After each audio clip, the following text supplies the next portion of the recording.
It's time for another edition of Mets Musings. Hi, this is Ron Darling. This is Skip Lockwood. Hi, I'm Ron Swoboda of the 69 New York Mets, and you're listening to Mets Musings with Gary Mack.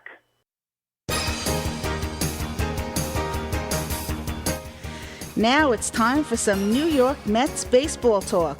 Here's Gary Mack bringing you the latest news and analysis from Mets Nation and the world of baseball on another edition of Mets Musings.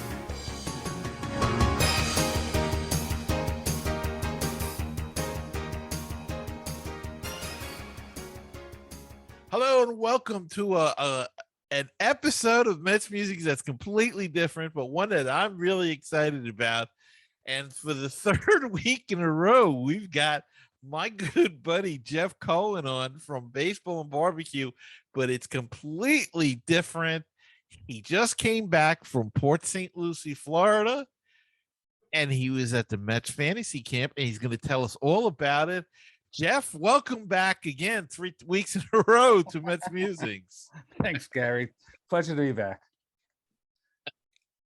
Jeff, you went on the Mets fantasy camp, and for those who don't know, the Mets every year, I think for the last, I don't know, did they say how many years they've been doing this? It's been over 20 years. Yeah, it's been a long time.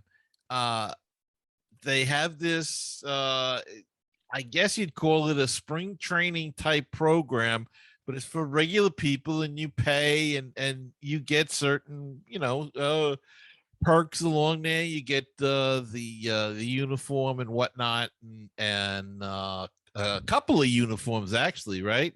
Home and away. Yeah. Home and away.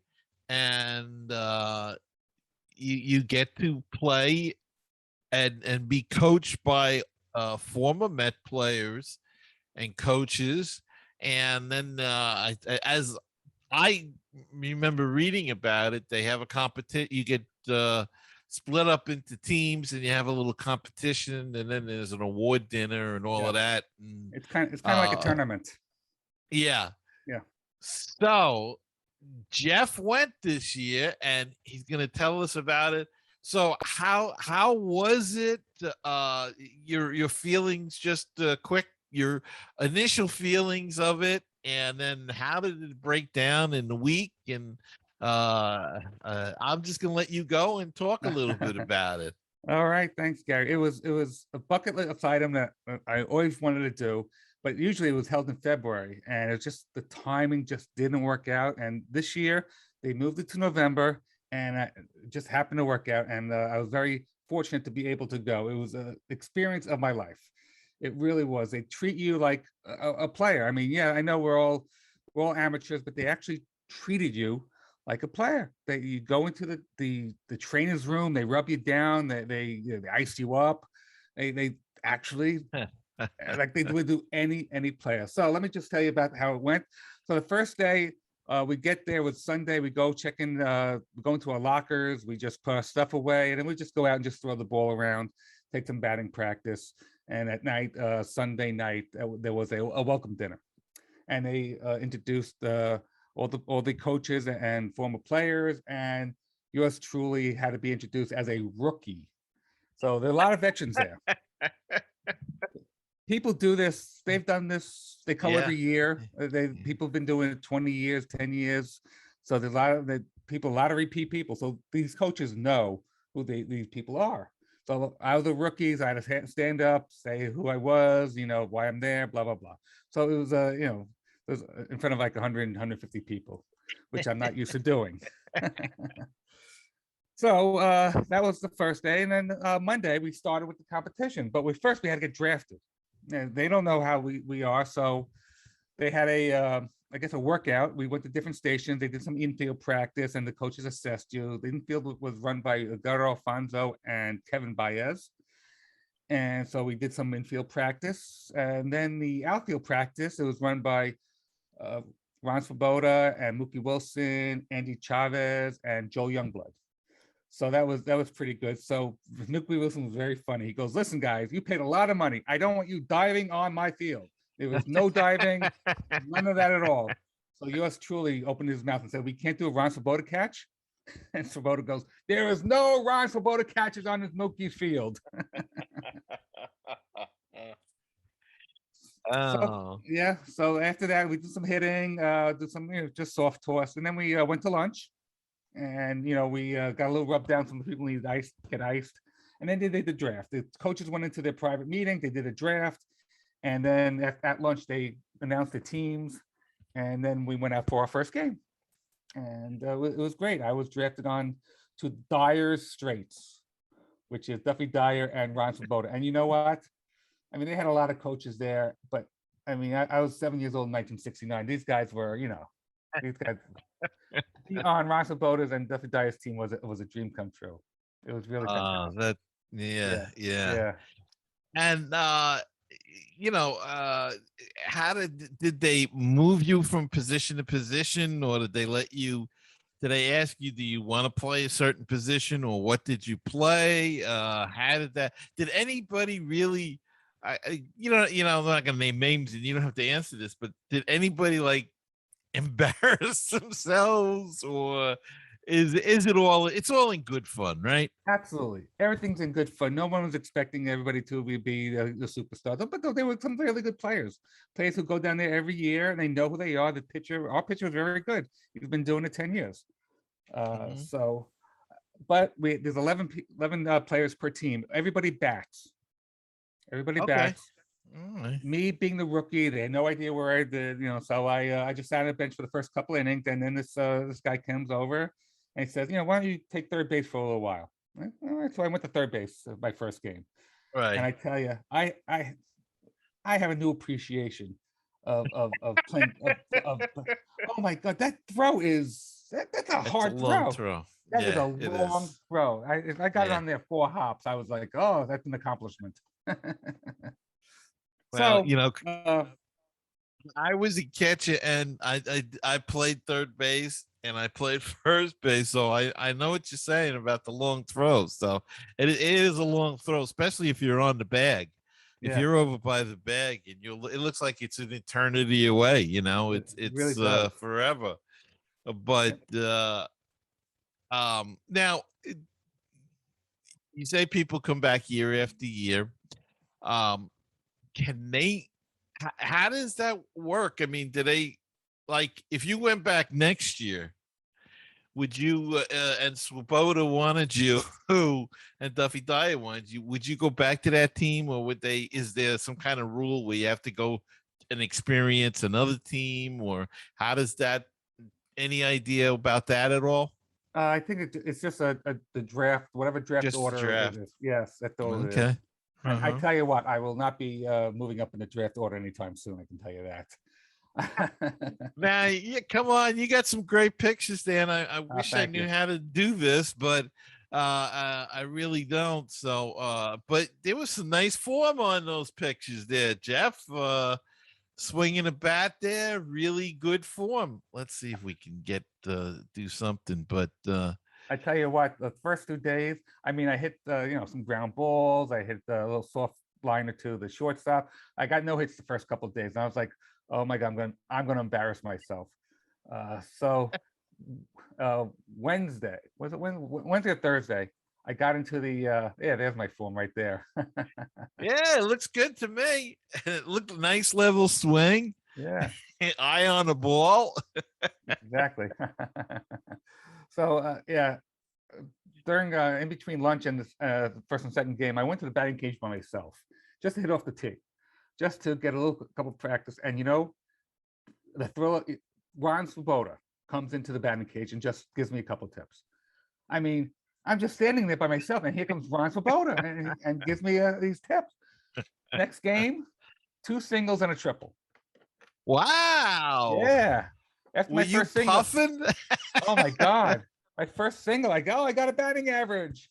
And so that was great. That was fun. Now tell me that 90 feet's a long way as well. It certainly is. I tell you, one hit, I hit a little scribbler down the third base line, and who knows if it went foul or not. I was just huffing and puffing going down to first base. I finally get to first base, and the first baseman says, foul ball. Oh, God. I said, you guys, hold on. I'm going to take a while to get back to first. Give me oxygen, right? Yes, exactly. And they Yeah, had a lot of pinch hitters. A lot of people couldn't run. They had injuries, and Oh, they actually had a pinch hitter who stood by the box, who stood by the okay. batting, and then they ran as soon as the ball was hit. So Oh, nice. there's a couple of weird rules. There was no pass balls. There was no stealing. Well, that's Yeah. that's understandable. Yeah. It if you're going in and you end up being a catcher there. Now, see, I would probably be tempted to catch if I went, but with my knees, I wouldn't be any good. So, Well, yeah, Gary, I tell you, there's people of all ages. You have to be. I think minimum age you have to be at 30, but there was people in their 70s. now, is there people that go that don't participate? I mean, that don't fully. Well, I guess you could get a pinch runner, right, or something. Yeah. Yeah. And I don't know about playing the field though. Did they play the field then? Some of these older people? Yeah, they do. They stick you in the outfield probably, so you don't have to. I started in right field, and then our left fielder actually broke his ankle on a catch. They moved me to left field, and I made a couple of good catches. It was all right. I was a terrible outfielder. Mhm. I could not fly balls. I couldn't judge them. It's hard. It really is hard. Hard, yeah. I mean, I don't. This is about you, so I don't want to make it about me. But I can remember, first night game I ever played. My brother was the coach actually, and he stuck me in at first base. So I had practice at first base. I think I played it in one game, but I wasn't really too familiar with first base, And then it was a night game to boot. And I always had a problem, even as a catcher, foul pops usually had the backstop, so you didn't worry about it at that time. But I remember, so it's the first or second inning, there's a pop fly, and I look up at it, and I swear it's over by third base, and my buddy is playing second, and I hear him coming over, and I'm watching it, and the ball seems to be drifting over more towards me. And it's coming over, and it's coming. I figure he'll get it. He's drifting over, blah, blah, blah. And it's coming down. And then he says to me, "You take it." And I'm like, in a fraction of a second, I'm like, "What?" And and the other reaction is, this playing ball, you do have a reaction. The glove hand goes up, and even when you go to the ballpark today, I don't know if you do that, but I do that. If a ball is coming my way, my reaction is to move towards it. Sure. So I stuck my glove up, and thank God I had a big first baseman's glove, and the ball went right in it. But I had no idea but you got to fake it, right? You got to make it look like, I had it all the way. Here you go. But that's just a side story. But it is not an easy thing. It is not to judge a fly ball, and people think it is. When you see a guy misplay it or whatever. No, and I never got the hang about running to the spot because I never played outfield. I was always an infielder or a catcher, and so. But that's enough about me. So, so you get there, you get in the locker room, you have your welcome dinner and everything. You go out the first day, you get drafted. Yep. What's in the locker room when you get there? What's in the locker? They hung up a couple of shirts for you. They hung up your uniform. They have what they call a laundry loop. So your laundry goes on this kind of loop, and you just put it in the laundry. They do all your laundry. They do all your uniforms. There was a shorts, a couple of Mets Fantasy Camp T-shirts. I ordered a baseball bag, a bat, a couple of things, and they had it in there for me. Of course, so you can order extras on top of things. Yes, and they have it, they leave it for you there. Of course, my problem is trying to get that home because I never have room on the airport, on the airlines. Yeah. Right. So I actually shipped my baseball bat back. Yeah. So yeah. Now, so when you sign up, what do they do? They send you a questionnaire about sizes and Yes, exactly. It's and the exactly how it bat. does. What do you do with the bat? They ask you how your ounces and length, or Well, for your uniform, they actually ask you what your suit size is. That's how they go by it. So I had a 44 short or whatever, and luckily, because there's no on-site tailoring, it fit me pretty well. a, a buddy of mine had his uniform from last year or last time he went, and he said it was a little snug. So you gotta. But for the equipment, they actually send you a form from Rawlings. So it has okay. you can order any baseball bat, a helmet, a baseball glove with the New York Mets insignia. I had a glove, so I didn't order that, but I did order a Right. bat and a helmet and a baseball bag and things like that. You bring your own shoes. You can actually order shoes if you want. I bought my own cleats. Yeah, So they give you a form, and that's extra, obviously, but they're deeply discounted. So that was good. Yeah. Okay. Yep. Wow, that is it's terrific. Now, years ago they used to have where they would have a game at Citi Field or Shea Stadium. Do they still do that? From what I understand, it's not going to happen this year. What they're trying to do is have a reunion down at Port St. Lucie during spring training. Oh, okay. I haven't gotten information on that, so that's more to come. But yeah, in the past, they've had all the teams line up on the outfield grass and introduce them. Yeah. But I don't think they're doing that anymore this year. That's okay. Yeah.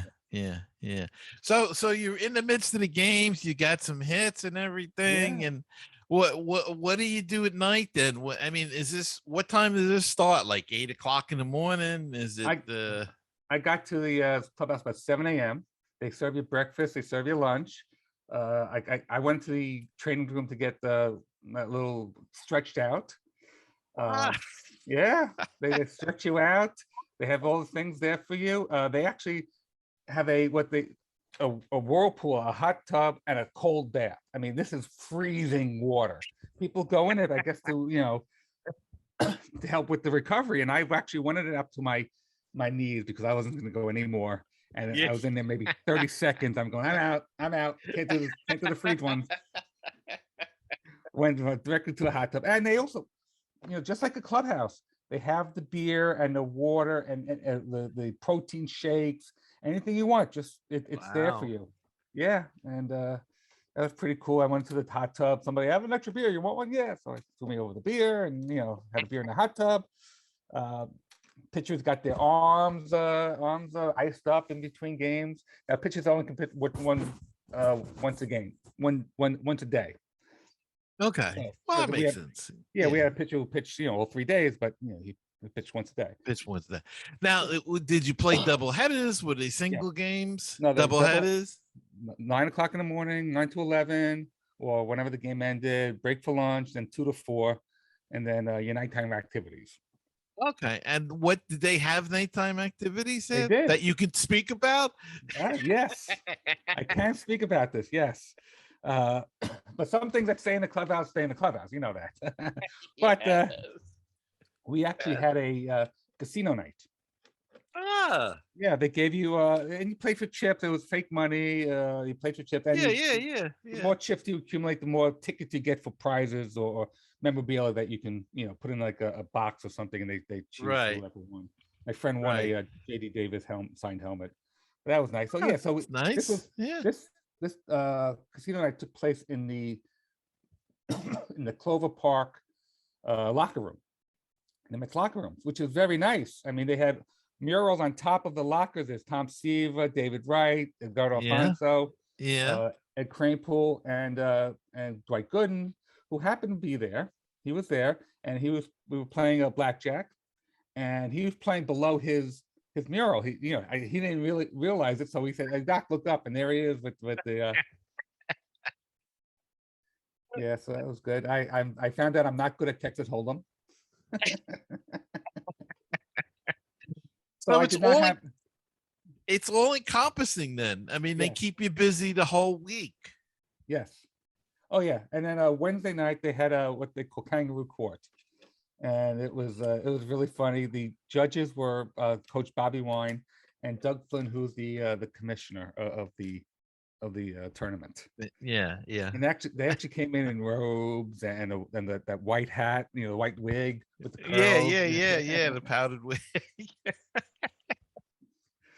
So That's it. one day we went out stretching, and Doug Flynn noticed not the whole camp went out stretching. So he said, "Okay, guys, listen, you guys are Doug's guys. When I call Doug's guys up at Kangaroo Court, you guys stand up."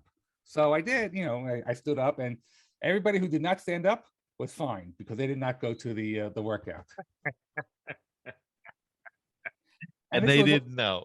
No, and it all went to charity. Doug Flynn has this charity called Home for the Heroes.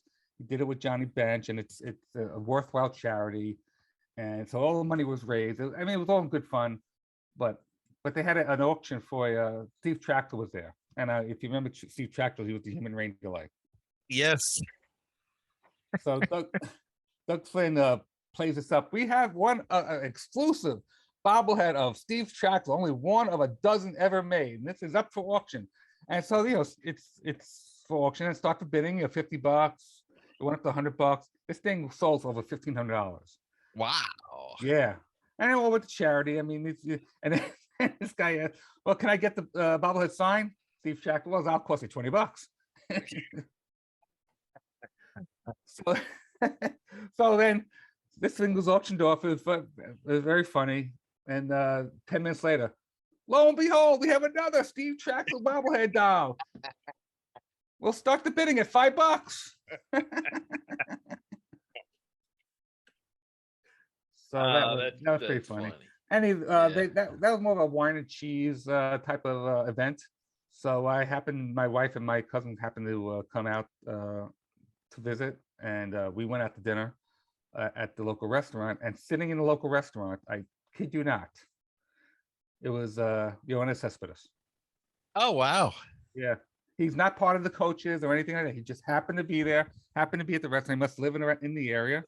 I think his farm isn't. Remember when he had the whole farm thing, and that one year with Syndergaard rode the horse in, and he had all the cars every day. So, yeah, I don't think he's far from there. No, so yeah, he was in the restaurant with us. And so you mentioned a lot of the players and the coaches and everything. Are they? Well, obviously they're nice to everybody. I mean, it's a whole different thing than when they were playing, where maybe they're tired or whatever. So, is there like an autograph session, or you just do it on your own, or is it not allowed? How does that work out? You can bring anything you want, and you do it when you can. I mean, you go in the locker room, at the field, and anytime you want people. I basically bought pictures. I mean, I got a couple balls signed, but I basically bought pictures for everybody to sign. I knew who was going to be there. Some people brought their memorabilia to sign, stuff like that. Bats. I mean, I had Mookie Wilson sign my bat, so that bat's not going to be used anymore. That'll go up on my wall somewhere. Yeah. But it was it was good. Let me tell you some of the. I tell you, Joe Youngblood looks fantastic. The man is 70 years old, and he is just looks fantastic. Well, I saw the picture you took with him, and geez, he does look fantastic. He does. He spells very funny. I tell you, Eric Hillman. I don't know if you remember Eric Hillman from the 90s. Yeah. Or he's hilarious. This guy. He's a big guy too, isn't he? 6'7", 6'8". Yeah, he's a big guy. Lenny Harris, he was going around saying, "Just see the ball, hit the ball. That's all you need. See the ball, hit the ball." he was pretty good. Todd Pratt was amazing. We had one rookie. One rookie coach this year was Josh Tolley, who just retired. Josh Tolley, yeah. I said you caught the only no. That's right. Caught Santana's no hitter. Yes, and I told him he's never. That's never going to be broken. They're not going to pitch no hitters anymore. Full game no hitters. And I said you were traded for Travis D'Arnaud, who just won the World Series. That's right. No. Travis D'Arnaud was traded for me. So yeah, that was so funny. I tell you, some of these guys are the nicest guy. But I got to tell you about Duffy and Ron Swoboda. So I was in the hotel when Duffy was there. and Ron Swoboda walks in and they see each other. This team, this 69 team, they were so happy. They were so close. They hugged each other. They were just so close. Yeah. And it was just fantastic to see that camaraderie still after all these years. And they bust each other's chops at the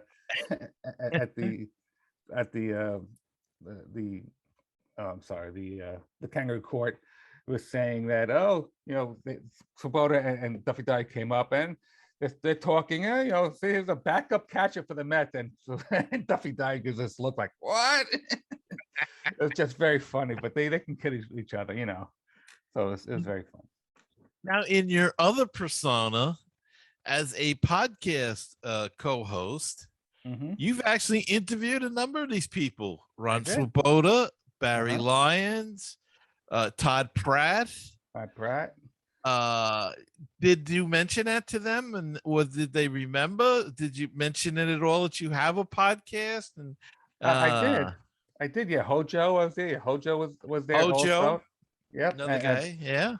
Todd Pratt. Yeah, they remembered. They said, that had a lot of fun. They're calling me by my name. How Jeff. They actually asked how Len was. I mean, so. Yeah, it was great. It's great. At the time, though, I did get able to get 2 short interviews on my phone for the podcast. So looking forward to releasing that in the near future. And you didn't mention MetsMusings at all to them. I did wear a MetsMusings t-shirt though when I was down there. Oh, nobody asked you? I guess Swoboda doesn't remember, or Barry Lyons.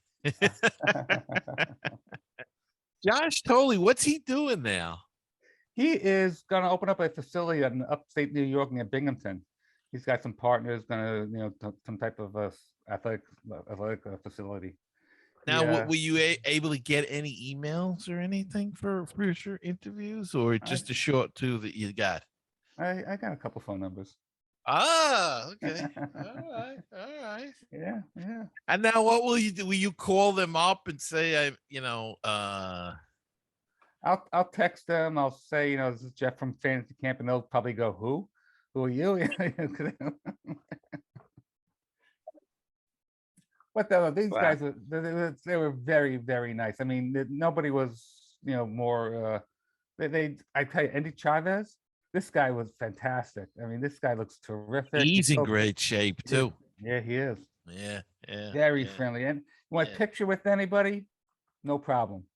Yeah, it seemed like they were up. They were game for anything, and nobody really, would do anything. Anybody? You said Gooden came in. Anybody else like surprise?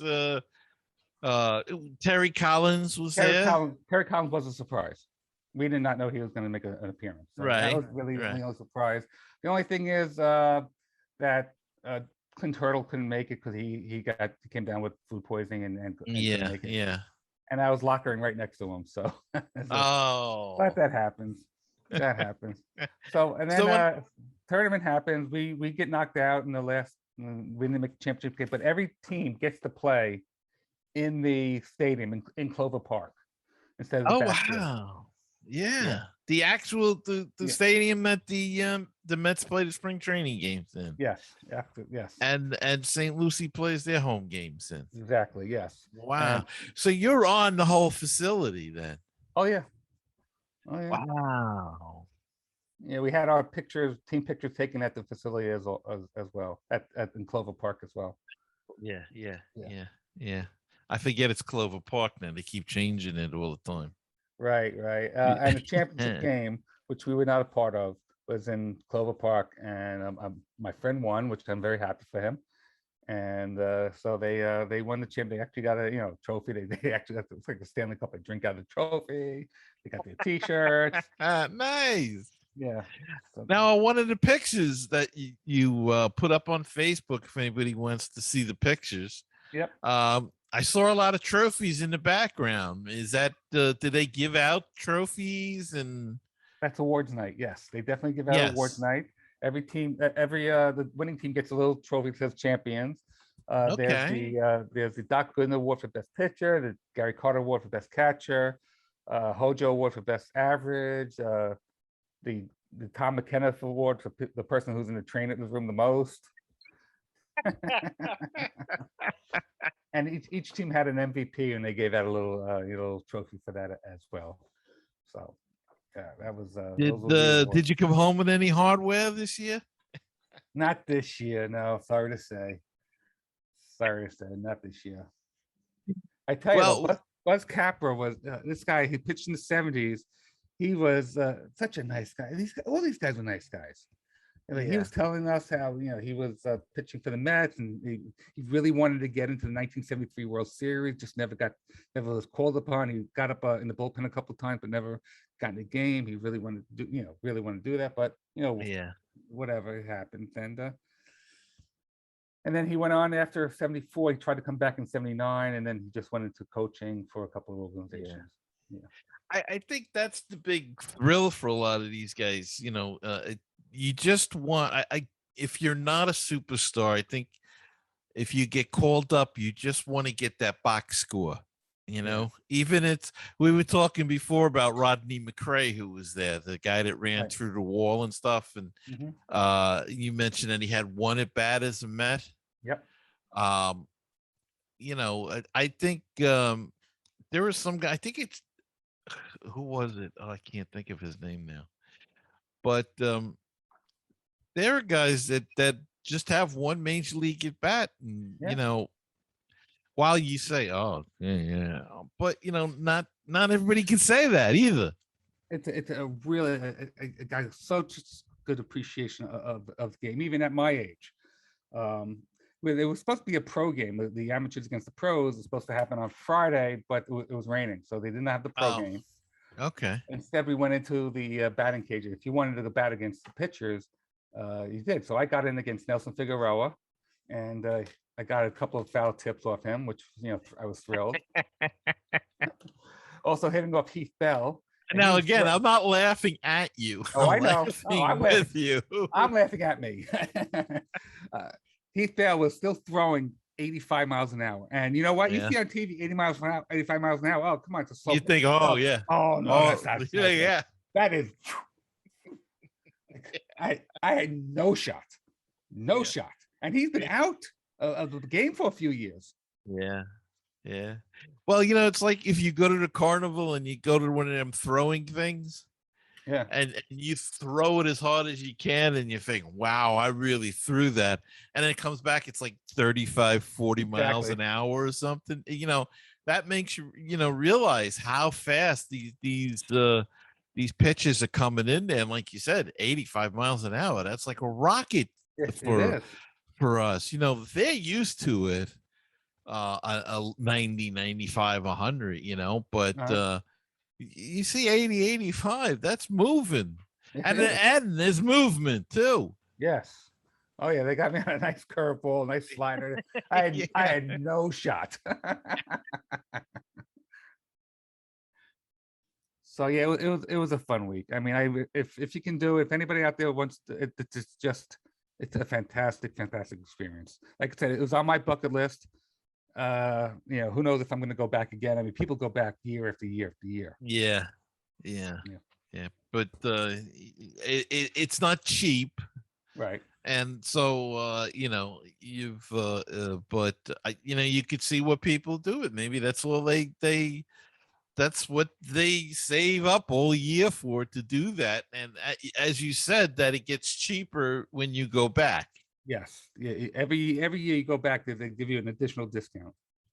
And it's funny too, because I noticed again in your pictures that when you had a tag on, or a lanyard with a tag, and it had rookie and veteran on it. Exactly, and yes. You of course were a rookie this year. But I thought that was interesting too, so that they can and there's women that go too as well. There is. Then I forgot to mention on the final night, they have a Hall of Fame induction, the Fantasy Hall of Fame. So Oh, they induct players from the Hall of Fame, and there's this 70-year-old woman who's in the Hall of Fame. She goes every year. This year they inducted a couple of more players, but they also inducted a couple of coaches, and it was Buzz Capra, Ron Swoboda, and they also inducted Joe Pignatano, who is still alive. yeah. I think he has dementia right now or Alzheimer's, but his Right. grandson was a player. His grandson was a Wow. player, Yeah, yeah. and he accepted on his behalf and gave a very nice speech. Uh, Yeah. yeah, and they also produced a media guide, so they put all the players in there and in their little write ups. Nice keepsake. That's great. That's Yeah. great. And you keep the uniforms, of course. And Yes. now I noticed you were number 49. Was there any significance to that? Did you get to select the number, or how does Yes. that work out? It's the lucky number. On my team, we had 3 people who wore number 12. Yeah. As you can imagine, a lot of people were 41. A lot of Yeah. people wore Yeah. 16. A lot of people wore 31. I chose 49, and it's because I interviewed. If you remember my interview with Ed Hearn on Baseball Right. and BBQ, Right. he is very inspirational, and what all the stuff he went through in his life, and just going through his medical his issues. And he was supposed to go this year again, couldn't make it because his doctor advised him not to go, and he was Oh, very he was upset about not going. He put that on Facebook that he wished he was there, and I yeah. said to him, I'm going to wear 49 in his honor, and that's what I did. So I chose number 49. Wow. That's great. That's great. I was wondering what because I know you're a big Tom Seaver fan. Yeah. And I don't know what I would take. Who would I take? You're a catcher, so maybe Jerry Grody or Yeah, it'd have to be 15 or 31 or something, or maybe even an 8, you know? or 10 for Duffy. What 10 for Duffy. Now the catches I noticed again in your picture that the guy had a hockey mask type of thing in there. Yes. Did they Yes. all have to wear that, or? He probably had his own equipment, but they do provide catcher's equipment if you're going to catch. But they have a fade. I think they all had a hockey type mask, I believe. Yeah, So. I don't think I could get used to that. Mhm. Like I can go at my knees and well, I'd have to have a pinch runner, a pinch thrower, a pinch kneeler. I tell you, these players are out there every morning throwing batting practice to you at 7 o'clock in the morning. They're out there. Wow, Yeah. that's great. That's Yeah. great. Well, like I said, it was something that I had looked into years and years ago and never did. And, wish I had, but that's what happens. And but I feel like I got to live it through you this week. It was really great, I tell you. If you didn't have a car down there, bus service going back and forth to the hotel, my friend rented the car, so we had transportation. Not that far, but still. Oh, so they bus you back and forth and Yeah, everything? yeah. Wow, wow, Mhm. wow. That's great. And like you say, it's all encompassing. So when you pay, I mean, you're getting essentially breakfast, lunch, and dinner Mhm. almost every night, right? Yes. And then awards and entertainment. So you really don't have to really go looking for anything else to do, Nope. or restaurants or something. Well, like you said, you went out with The team, yeah. your manager the first night, but that's great. And so you would do it again if if the possibility arises. If the timing and the finances are right. I mean, like you said, it wasn't that cheap, but like I said, it was a bucket list item. And look, I'm getting up there, so it was now or never. So Yeah, and you got to do it. It's something you always have the memories of, and Mhm. I'm so glad you took a lot of pictures, or pictures were taken of Oh, you, because as you say, that's how you remember it. yeah, And they also had a photographer on staff, and so they took they did a hell of a job. They really did. so how does that work? Do they give you the pictures then, or?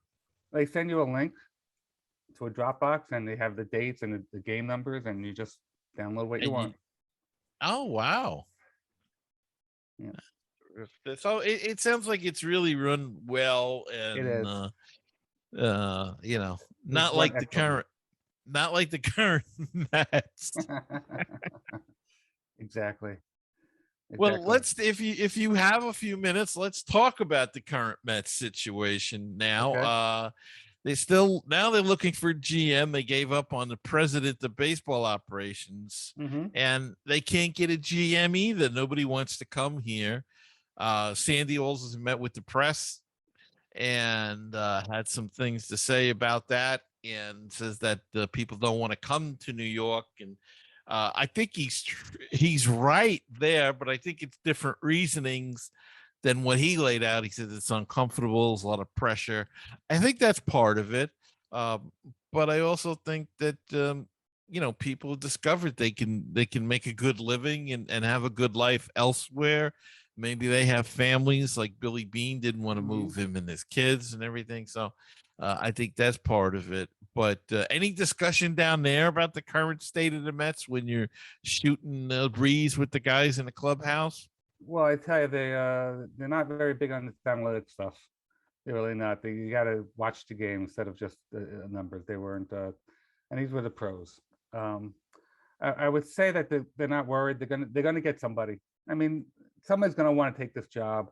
I mean, might not Right. be the Billy Bean or the Epstein who the fans wanted, but there'll be someone there. I mean, someone's gonna want this challenge. I mean, it's a great opportunity.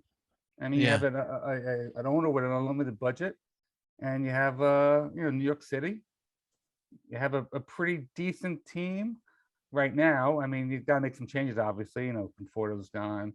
Um, let's see, bring in some new faces, see what happens. The core is still, I would say, pretty good. Of course, you never have enough pitching. You just never have much. You never knew. Right. Who knew that the DeGrom was going to go down? Right. Well, that's interesting. You mentioned the pitching, and Justin Verlander had a throwing session, if you will, where the Mets sent scouts, and there's some speculation that they may talk to Verlander about signing a contract. You know what? I know he's almost 40 years old, but he's been pretty durable other than the Tommy John surgery now, and he's coming back. You could get him fairly cheap. I think I'd take a chance on him because, make it one of them deals where you can cut it. Yeah, but it's going to cost at least $20 million because didn't Houston give him the qualifying offer? So that's Yeah. 18.5 million. Yeah, but you know what? If But maybe he's looking for a 2-year deal or a 3-year deal, and if you offered him for less money, he might be more apt to take something like that, maybe. because they're also talking to Scott Boras, who they'll be talking to a lot, I think, this offseason, Mhm. between Michael Conforto and now Chris Bryant's name has come up. I Right. advocated for Chris Bryant. Me too. I think it would be a good move, and But one thing we don't have to worry about is the snide remarks of Scott Boras. No more, going in the cheapy aisle and the supermarkets, and all yeah, that stuff. So no more of those yes. snide remarks. That's gone. Thankfully, you know. And as you said, Conforto may be gone. He rejected. They gave him a qualifying offer, as did Noah Syndergaard, and Conforto rejected his. Yeah, he rejected it like 5 minutes after it was given to him. Yeah, So it tells me that he might know something is out there. Some teams might be interested in. Some back channels discussions. Well, you don't know. Boris could be telling him that and have nothing too. Right.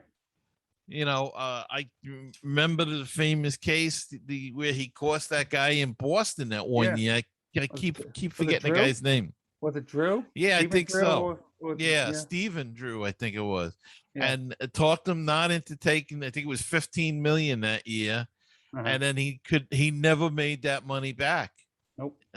Should have took that contract and that qualifying offer. So you don't know. He could be telling Conforto he's got suitors, and look, I think there's definitely teams out there that are going to take a chance on Conforto. Mhm. They know his history. They know he's a bat. I think they're going to take, it's just going to strike it as an off year. And, interesting thing. I don't know. You were in Florida. If you saw the whole Chili Davis interview in the Post, where he really kind of, let's say, burned some bridges with the Mets, Mhm. very critical. Um, and he said if he was there the whole year, Conforto wouldn't have hit that bad. Right. And it's what we have been saying all season about he was too tied up with the analytics and this, Mhm. and that he didn't attack his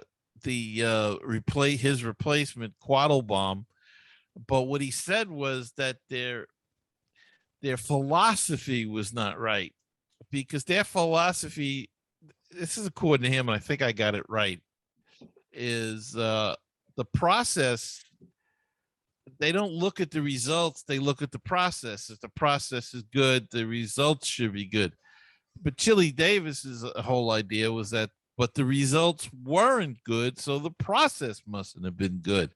Mhm. So I think what happened with McNeil and Dom Smith and Conforto, and I think these guys just got, it was paralysis by analysis, and they got to the point they didn't know what, had no clue what they were doing at the plate.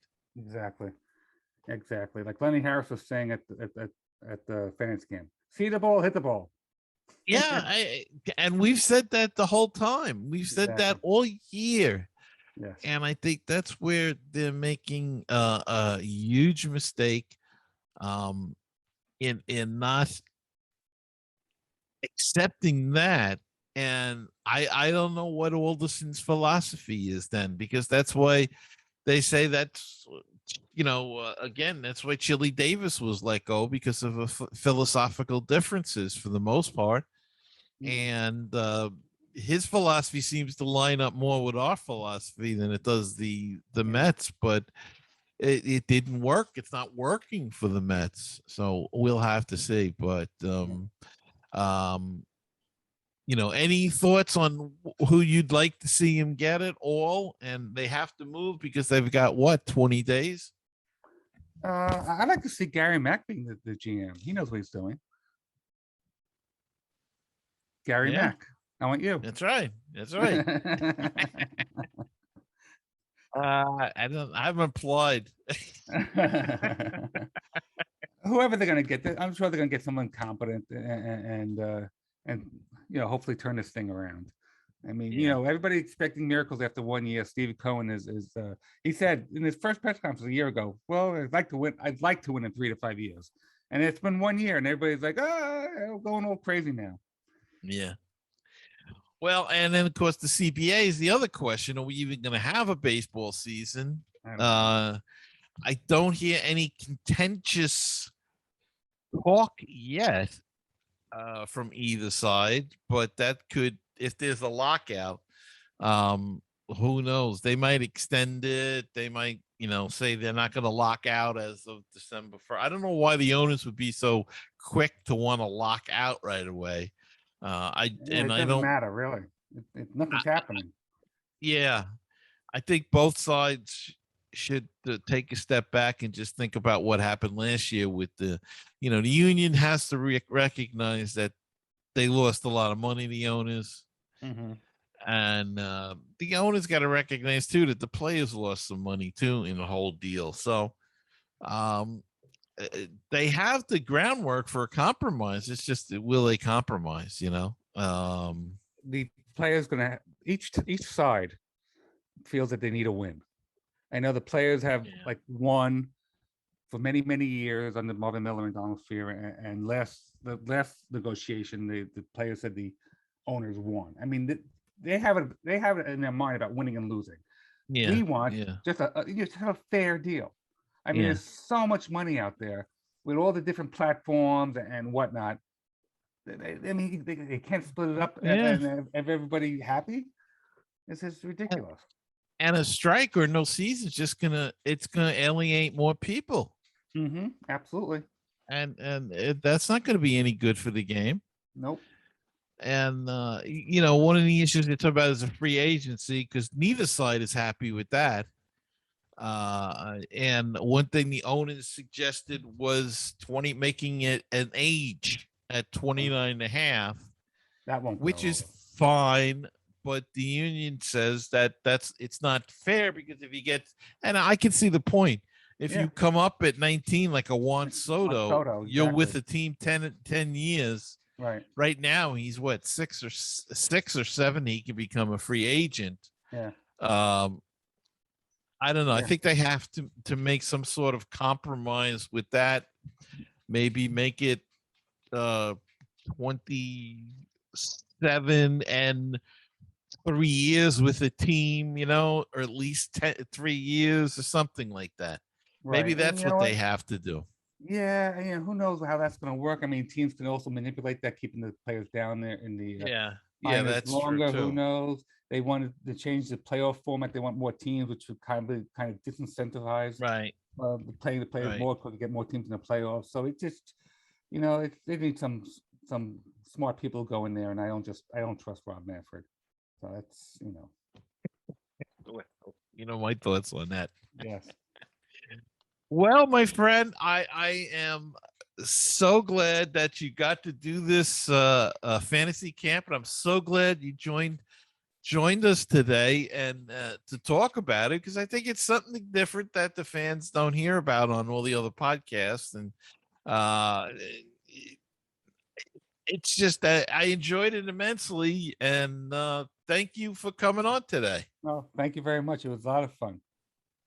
And don't forget to go listen to Jeff's podcast with his good buddy Len Aberman, and that's Baseball and BBQ. And Jeff, you want to give the address? Sure. baseballandbbq.weebly.com, or on your favorite podcast service. We did a special show recently, try to get Gil Hodges into Hall of Fame. That's episodes 106 and 108. And we had yourself on, which was a great interview. You were on with Irene Hodges, which was a fantastic interview with Irene. And you were great. Great perspective. Well, thank you. But Irene was fantastic, and I feel almost honored to be on the same show with her. She was a great interview, and really enjoyed listening to the stories about everything. And let's hope that Gil gets in this time. We'll know when is it? December 5th, I think. Yes, December 5th. So write your congressman or whatever you got to write. Go on social media, hashtag Baseball Hall of Fame, put Gil in. Do what you have to do. Yeah. Do we know who's on this committee at all, or is it a secret committee? I think it's a secret committee. Oh boy. Yep. I hate those things. I know. All right. Well, Jeff, thanks again for coming on. And I'm so glad you're back home safe and injury free, and got a lot of massages and nice and rested up for the podcast wars now as we come into a dead part of the season. So thank you again. You're welcome. It was fun. Thanks. And thank you all for tuning into this episode of Mets Musings. And I'll be back next time. And until then, please hit the subscribe button. And if you're watching on YouTube, please go and hit the like button. That keeps the YouTube people happy, and makes me happy as well, and helps me grow the show and expand to new listeners. So until next time, remember to keep the faith, stay optimistic, and let's go Mets. And I'll see you next time on another edition of Mets Musings.